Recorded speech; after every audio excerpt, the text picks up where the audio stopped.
Olá, bom dia, estudantes. Na aula de hoje vamos estudar sobre coesão e coerência textual, bem como os termos considerados anafóricos e catafóricos, para perceberem a importância dos termos gramaticais na frase, identificando-os na retomada de uma palavra ou na progressão de uma ideia. Os objetivos da aula de hoje é reconhecer os elementos que contribuem para a coesão e coerência de um texto, identificar as repetições ou substituições que promovem retomada ou a progressão textual. Estabelecer relações existentes entre as partes de um texto. Os recursos utilizados hoje são o computador, com a apresentação de slides, internet e livros didáticos, como a Mini Gramática de Pasqualin e Espadoto, a Gramática Escolar da Língua Portuguesa de Evanildo Bechara, e um material muito interessante da Editora Método, Redação em 10 Semanas. Certo? Então, vamos agora iniciar nossa aula. Vamos entender o que é coesão e coerência textual. Coesão e coerência textual são mecanismos responsáveis pela textualidade, estabelece relações entre palavras da frase e entre as frases do texto. Toda essa articulação tem um significado que coloca os indivíduos em interação comunicativa, momento em que a palavra adquire um sentido pleno. A ideia compartilhada dos interlocutores, ou seja, o emprego de termos em uma frase que vai dar um sentido para aquele interlocutor que está falando e para aquele que está recebendo a mensagem. Agora vamos estudar separadamente. Coesão textual é feita por meio de elementos gramaticais que ligam palavras, expressões ou frases do texto, estabelecendo entre elas relações de sentido.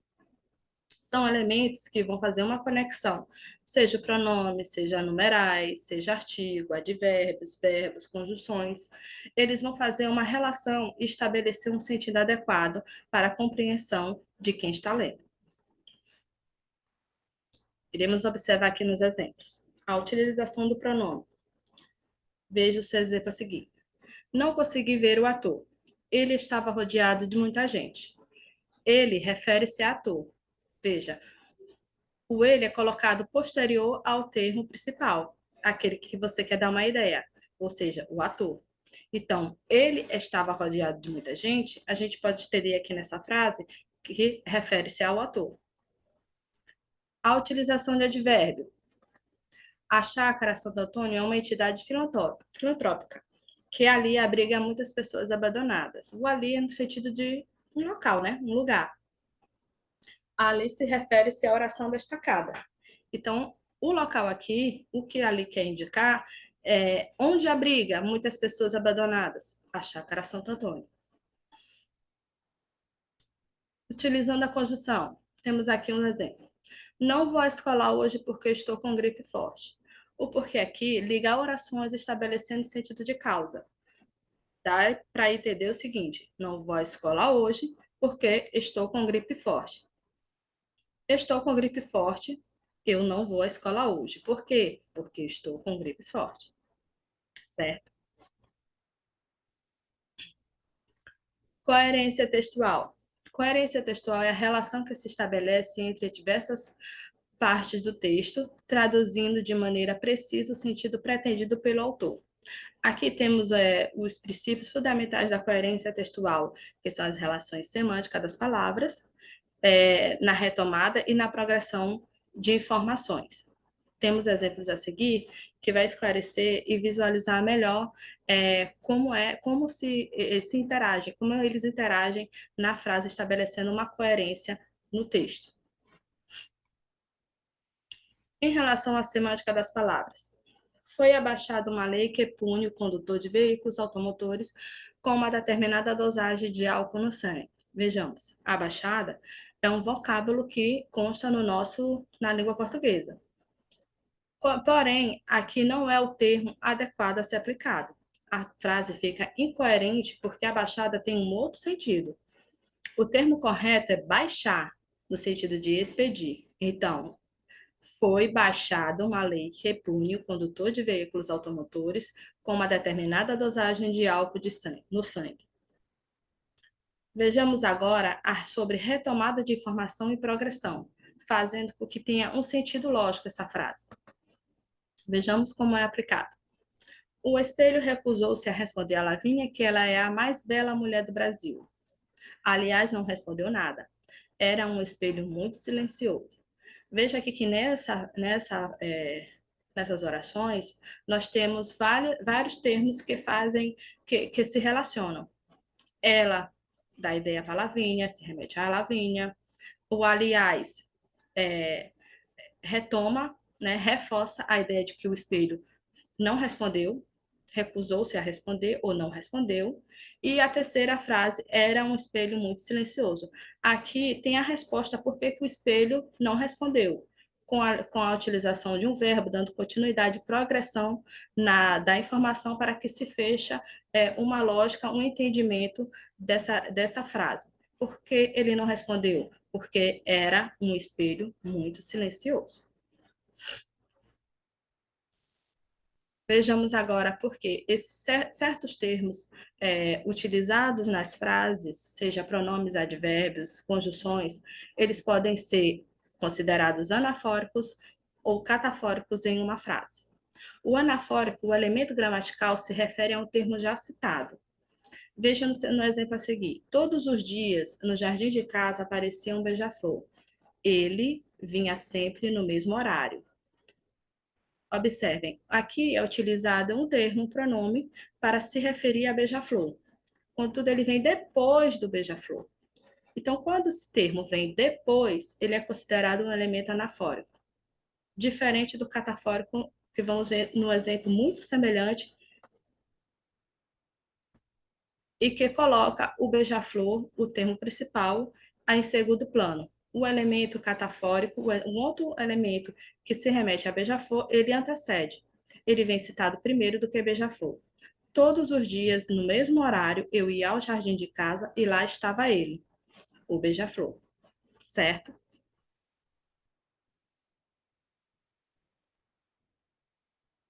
Agora vamos colocar em prática aquilo que foi aprendido na aula. Aqui temos uma atividade sobre coesão. Temos um fragmento da obra de Jó chamado Mar Morto. Leia o texto abaixo e responda. Né? Texto da tempestade. A noite se antecipou. Os homens ainda não a esperavam quando ela desabou sobre a cidade em nuvens carregadas. Ainda não estavam acesas as luzes do cais. No farol das estrelas não brilhavam ainda as lâmpadas pobres que iluminavam os copos. Muitos saveiros ainda cortavam as águas do mar quando o vento trouxe a noite de nuvens pretas. No trecho que iluminavam os copos, o pronome destacado que retoma qual substantivo? Vamos responder. O que nesse trecho, ele refere-se a lâmpadas pobres. Então, lâmpadas pobres é que iluminavam os copos, certo? Muito fácil, dá para identificar. Vamos para o próximo exemplo sobre coerência. Temos aqui uma notícia que foi veiculada no jornal de grande circulação e conhecimento nacional. Esse trecho, essa reportagem, ela está aqui para a gente analisar como ela foi colocada e de que forma podemos entender. Leia o texto abaixo e responda. Caminhão derruba passarela e mata 4 pessoas no Rio.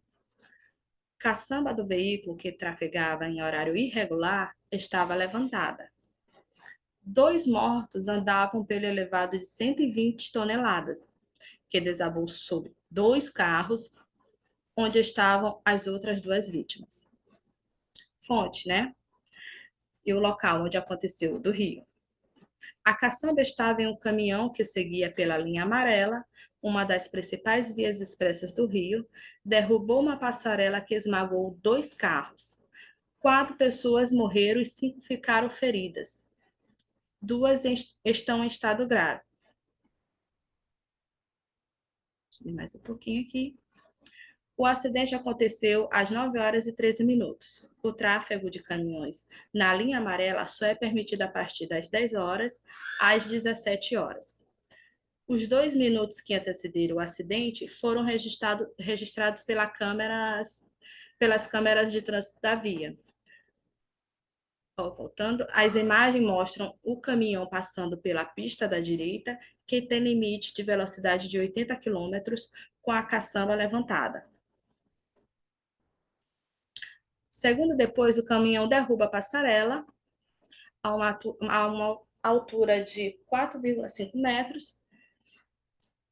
Entre os feridos está o motorista do caminhão Luiz Fernando da Costa, e conforme a polícia, ele seguia a 85 quilômetros por hora.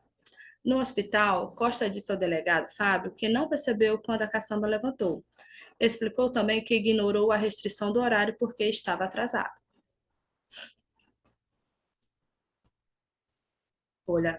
Fonte, Folha de São Paulo, 29 de janeiro de 2014. Vamos analisar o texto. Encontre uma incoerência ocorrida no texto e explique. Vamos voltar aqui um pouco no texto do início para a gente verificar onde consta uma incoerência.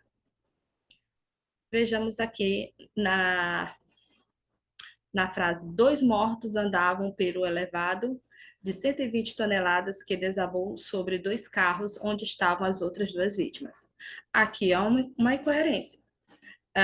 A incoerência é porque não existe a possibilidade de pessoas mortas andarem sobre uma passarela, certo? Então, nessa parte do texto aqui, existe uma coesão, ela pode utilizar termos corretos da gramática, contudo, não há uma incoerência pela forma que ela foi empregada.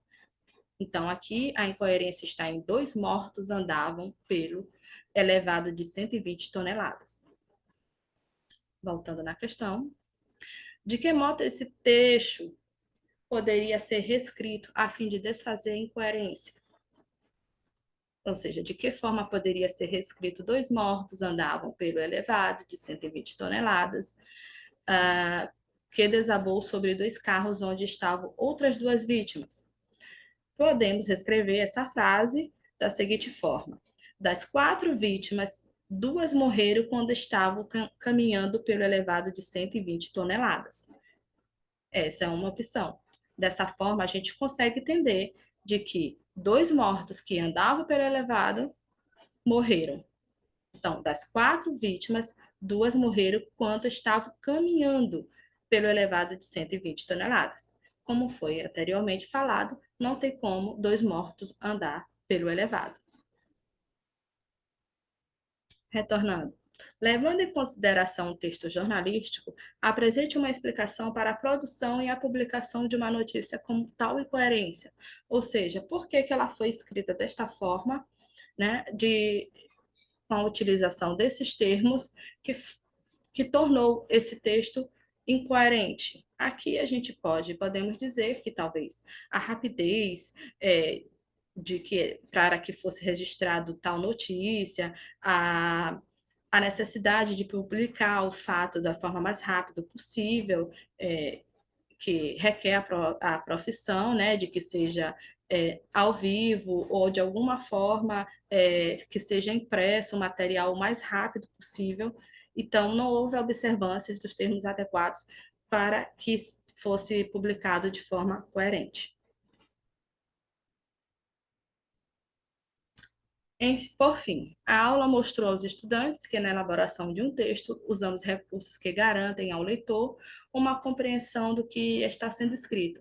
Recursos linguísticos que estabelecem a ligação, a retomada ou a progressão do que foi escrito, contribui para a coesão e a coerência dentro de um texto, certo? São termos gramaticais utilizados na frase, em 2 ou 3 orações, que permitem que a gente tenha uma compreensão lógica, uma coerência textual do que está sendo lido, certo? Enfim, terminamos a nossa aula. Desejo bom estudo. Continue bem.